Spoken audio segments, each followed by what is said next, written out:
Hello everyone, my name is Tim and I'm David's evaluator. And there are 3 points I want to mention in this speech. The first point is there is a great opening in this speech first day off. Well, you use element of humor in your speech. And like song related to Justin Bieber, song related to Song Dynasty. Well, it just doesn't make sense, but it's very funny. That's humor. And another kind of humor is like, you use, I would call it the compatibility of the language. Like, you use the English to retell the story in ancient time, especially in ancient China. And that is pretty interesting.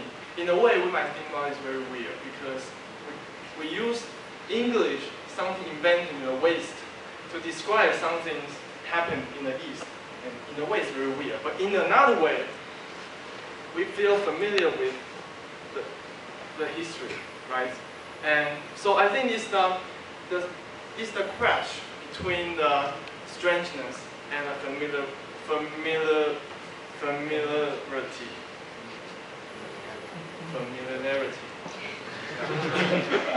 Makes this speech so funny. Okay, and that's the first point. Very good.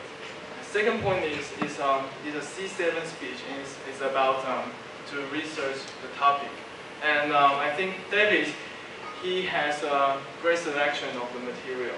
First, he used the example like the Song Dynasty, and we all learned that history in the high school, so we are kind of familiar with that history.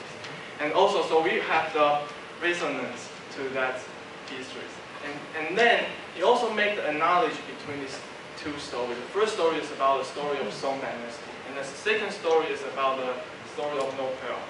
And we all know that in the very beginning of these 2 stories, the main character in each story all failed, right? In the Song Dynasty, kind of failed, but it didn't change, so it led to more failure. And in the second story, Nobel also failed, but because he did some change, so it leads to the success. And that is just make the analogy between these 2 stories, and I think it will be easily for the audience to understand. And the third is about, actually it's a suggestion for you. You know, this kind of speech, kind of scientific. You provide 2 examples to make some conclusion. It's like, that's how science works, right? We make a lot of data, and then we can just conclude. We use these results and make a conclusion. But here's a warning, because we only have 7 minutes, and you only use 2 examples to lead to a conclusion. The conclusion is to learn from the past, to apply the learning in the future. And I think that's a little bit not too careful, you know? Unless you can elaborate more about the example, elaborate more. Like in the second example, Nobel examples, you can elaborate more about the change of Nobel.